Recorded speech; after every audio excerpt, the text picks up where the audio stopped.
Certa vez, um homem encontrou Joshua, que estava ocupado varrendo o pátio do mosteiro. Feliz com a oportunidade de falar com um grande mestre, o homem, imaginando conseguir de Joshua respostas para a questão metafísica que o atormentava, perguntou: Ó mestre, onde está o caminho? Joshua, sem parar de varrer, respondeu: O caminho passa ali fora, depois da cerca. Mas, replicou o homem meio confuso, eu não me refiro a esse caminho. Parando seu trabalho, o mestre olhou para ele e disse: Então, de que caminho se trata? O homem respondeu em tom místico: Falo, mestre, do grande caminho. Aí o mestre diz: Ah, esse! Sorriu Joshua. O grande caminho segue por ali até a capital.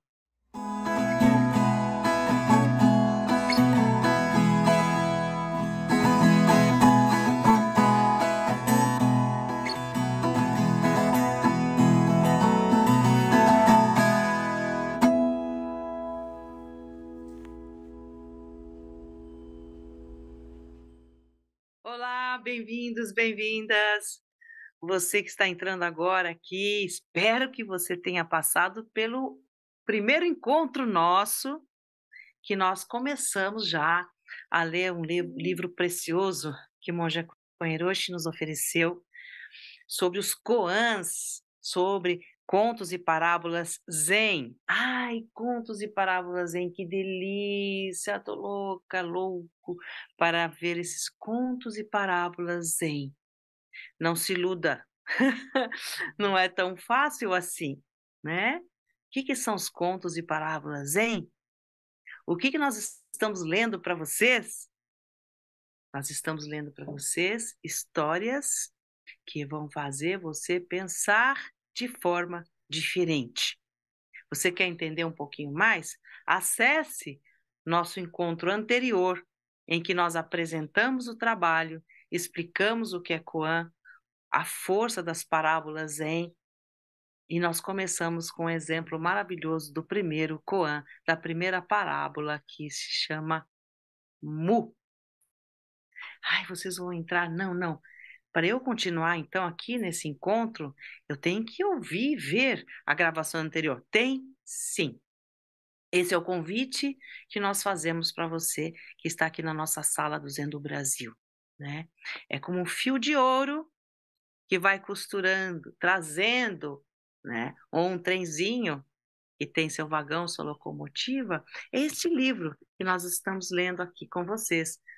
108 contos e parábolas zen pela monja Coen Roshi, em que com seu coração compassivo, com seu coração de extremo amor, com seu coração de Dharma de Buda, nos oferece ao mundo e ao mundo online, tanto ao mundo também presencial, que é muito gostoso ter um livrinho na mão, ler, né, ler e reler, mas também você pode ter no seu computador, né, nas suas outras mídias. Mas ela pega esses contos, essas histórias que não são nada simples, são recursos didáticos para mexer com o nosso pensamento tão linear e tão previsível e tão cristalizado, né? Mexer na nossa forma de pensar. E ela pega esses textos que são clássicos zen, antigos, e ela nos ajuda a compreender, explica a partir das suas reflexões. Mas isso não impede que, ao ler esse livro, quando Monja Coen Roshi escreve um koan, uma parábola, e depois ela faz reflexões a partir disso, você também leia essas parábolas e faça a sua reflexão também, somando com esses insights importantes que nossa mestra Monja Coen Roshi nos oferece, né? para que nós possamos apreciar, né? Nos disponibiliza, né? Numa linguagem acessível para todos nós. Então, isso que eu quero convidar vocês. Esse é o nosso segundo encontro e eu vou dar continuidade no Koan 2, na parábola 2. São 108. Não se desanime. O que é capaz que nós realizemos é a leitura nesses nossos encontros de alguns koans. E aí depois vocês caminharão com o seu próprio livro, né, nessa leitura. Mas vamos caminhar juntas, de mãos dadas, nesse início, em Gachô, nessa leitura conjunta. Vamos assim? Então vamos dar início ao nosso segundo encontro dessa nossa proposta de refletirmos juntos os koans, as histórias zen que nos levam reflexões dos ensinamentos de Buda sobre várias e diferentes perspectivas. Vamos lá? Então eu vou dar continuidade. Vou me apresentar. Eu sou a monja Reishin. Eu sou da comunidade Zen Budista Zen do Brasil, aluna discípula de monja Koniroshi, né? E a ela devo e tenho grande gratidão aos ensinamentos recebidos. Bom, vamos lá? Então, capítulo 2, Joshu e o Grande Caminho. Vocês vão perguntar, quem não assistiu o primeiro, quem é Joshu? Então, se preparem para acompanhar esse nosso percurso, essa nossa trajetória, para não perder nenhum detalhe. E para que eu não tenha que toda hora voltar para o primeiro encontro. Eu não vou falar quem era Joshua, então você vai assistir a nossa gravação anterior. Mas você que já vem acompanhando, você já sabe, né? Nossa, mas que monja chata, né? Não, não, não. Eu estou tentando estimular vocês a acompanharem o nosso trabalho com afinco e determinação. Como também foi dito isso no nosso primeiro encontro. Vamos lá? Segundo encontro, segundo passo, segunda história, cada momento único. O título é Joshu e o Grande Caminho. Começa assim a história Zen, a parábola Zen. Certa vez, um homem encontrou Joshu, que estava ocupado varrendo o pátio do mosteiro. Feliz com a oportunidade de falar com um grande mestre, o homem, imaginando conseguir de Joshu respostas para a questão metafísica que o atormentava, perguntou: Ó mestre, onde está o caminho? Joshu, sem parar de varrer, respondeu: O caminho passa ali fora, depois da cerca. Mas, replicou o homem meio confuso, eu não me refiro a esse caminho. Parando seu trabalho, o mestre olhou para ele e disse: Então, de que caminho se trata? Veja só a resposta do mestre para esse homem, que veio cheio de ideias. Ele ainda foi compassivo de fazer uma pergunta para ele, hein? Então, de que caminho se trata? Aí o homem respondeu em tom místico: Falo, mestre, do grande caminho. Aí o mestre diz: Ah, esse, sorriu Joshua. O grande caminho segue por ali até a capital. E continua a varrer. O grande caminho segue ali até a capital. E continua a varrer. O que estava acontecendo, né? Nesse encontro desse homem com esse grande mestre Zen que estava varrendo o chão no mosteiro. Aí começa a monja Koiroshi a falar sobre esse ponto. Monja Koen repete: Mestre Joshu. Joshu 778, 897, época dele, né? Era discípulo de outro grande mestre Zen, Nansen Fugan, 748, 835. Teve sua experiência mística antes dos 20 anos de idade e morreu com quase 120 anos, o Joshu, né? Era conhecido pelas palavras diretas e simples. Gente, isso é uma característica dos mestres Zen. Não venham esperar dos mestres Zen grandes explicações. Nós somos da tradição Soto Zen, do Zen budismo, né? E até no nosso curso de aprofundamento no Zen budismo, pessoas fazem o curso de introdução ao Zen budismo, depois tem o curso de aprofundamento no Zen budismo. E a gente fala muito nisso no curso. O Zen, ele é transmitido os ensinamentos de Buda por meio de experiência, da experiência da nossa vida, e por várias formas o ensinamento é passado. Com certeza não é por excesso de palavras, né? Mas por manifestações, silêncios, sons, não respostas, um objeto que é jogado no ar, o som de uma cigarra, o uivar de cães, os pássaros, ou mesmo o som de um carro, o latido de um cão. Assim, o Dharma de Buda é passado nas escolas Zen. E mestre Joshu é o mestre Zen. Então, preste atenção nessa característica dos ensinamentos do Zen e que os contos e os koans transmitem esse ensinamento dessa forma. Então, não espere aqui nesse canal, nesse espaço, nessa leitura, grandes textos inatingíveis. Mas a gente espera que pelo menos você atinja a ponta do seu nariz. Esse é o objetivo desse nosso encontro nessa sala Zen. Continuando, ele era conhecido pelas palavras diretas e simples. Comentavam que o Zen brilhava em seus lábios. Lindo.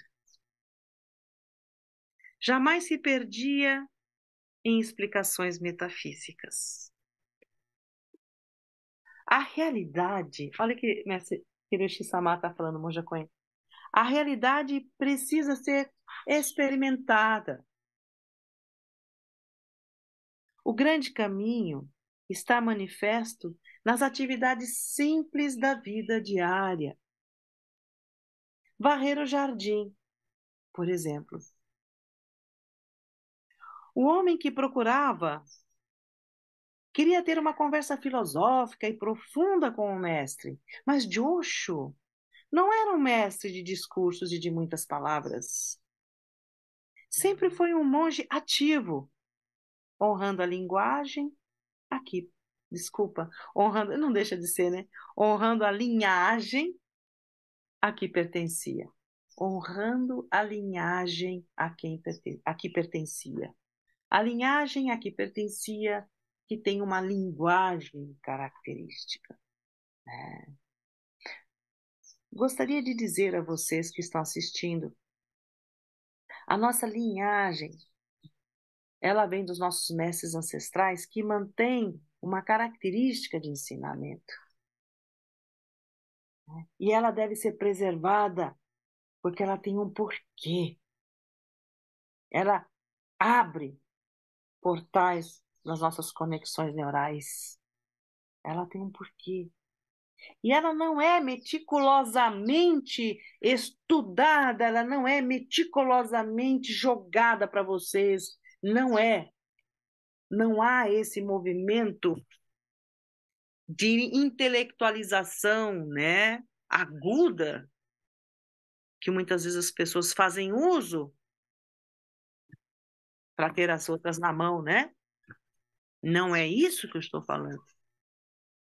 Mas quando você se torna o Dharma de Buda, quando você torna a sua verdadeira natureza, a sua palavra, a sua manifestação no mundo, muda. Aquilo que Joshu quis dizer para esse homem, como se é dito, o caminho está embaixo dos nossos pés. O caminho é esse varrer o chão. Ele sente isso. Ele não tem dúvida, ele é isso. Então, esses contos zen, essa mensagem que Monja Coen Rocher está nos explicando, ela nos mostra que a nossa forma de pensar precisa ser desconstruída. E as nossas expectativas de compreender o mundo também. Queremos compreender a nossa existência, o nosso mundo? Você tem várias ferramentas para isso. Vários recursos que são muito importantes. Você tem a ciência, que explica as causas de vários problemas no mundo.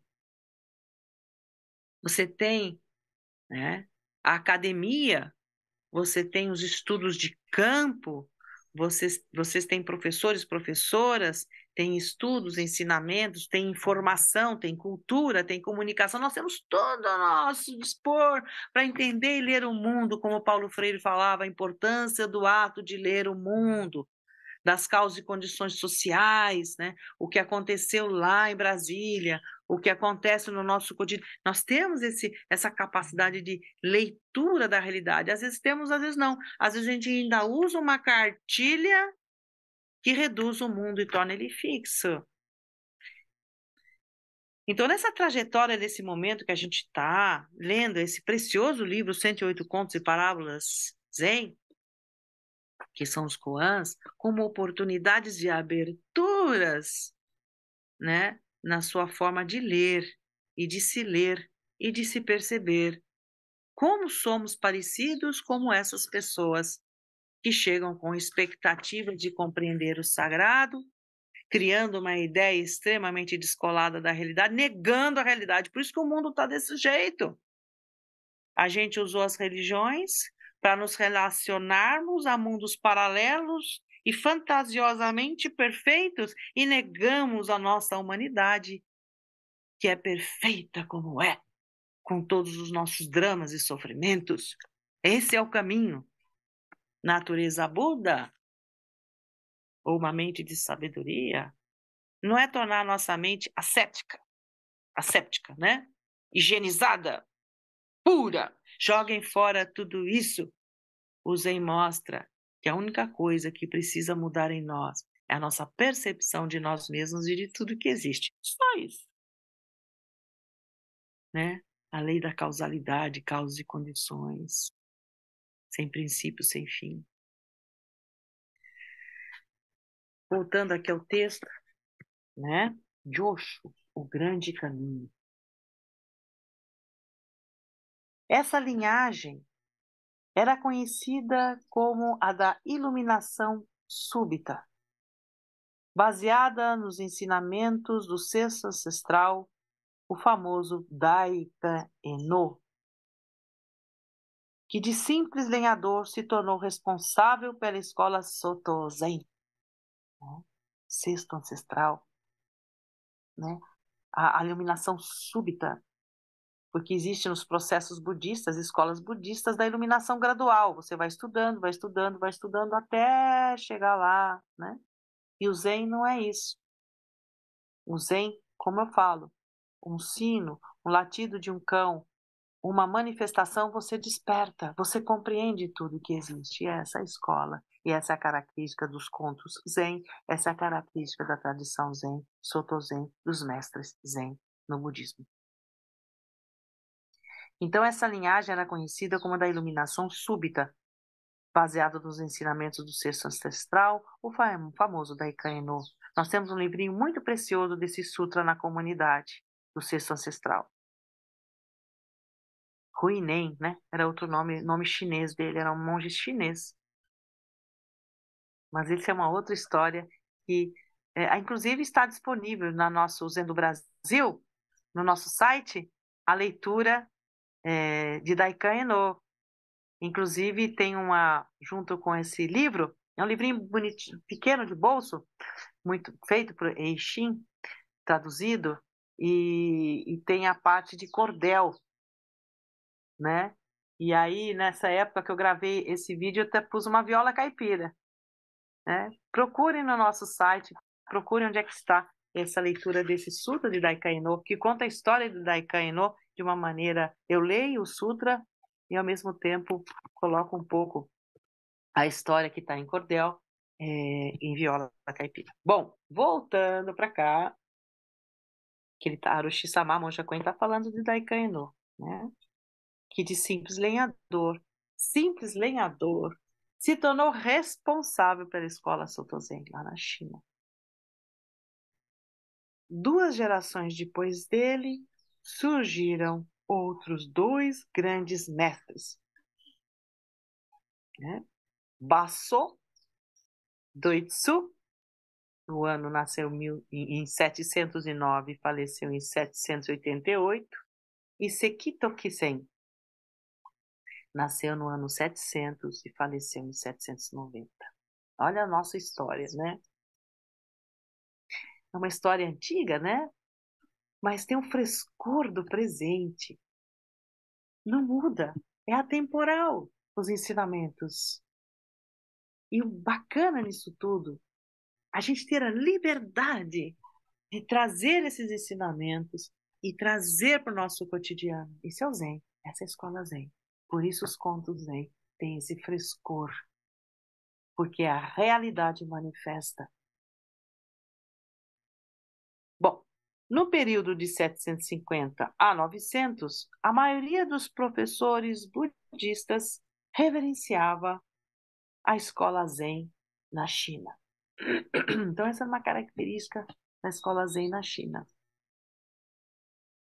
O professor de Joshu, Nansen, era discípulo de Basso, conhecido por seus ensinamentos severos e diretos, como no caso de Ryakujo dos patos.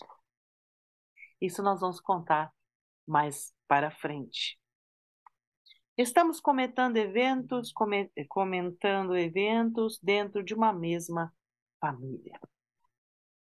Então, esses textos vêm de uma linhagem, vêm de professores.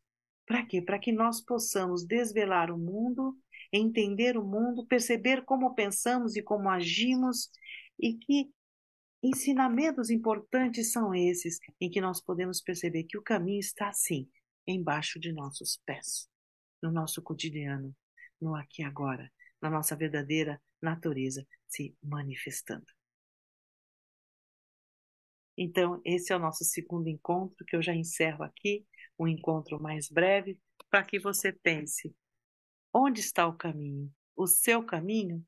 Pense, desde um golinho de uma água fresca, uma conversa com uma pessoa, uma faxina, uma limpeza, uma lágrima, um choro, um desespero, uma tristeza, uma alegria, uma criação, uma criatividade. Onde está o seu caminho? Perceba a sua vida. Até nosso próximo encontro.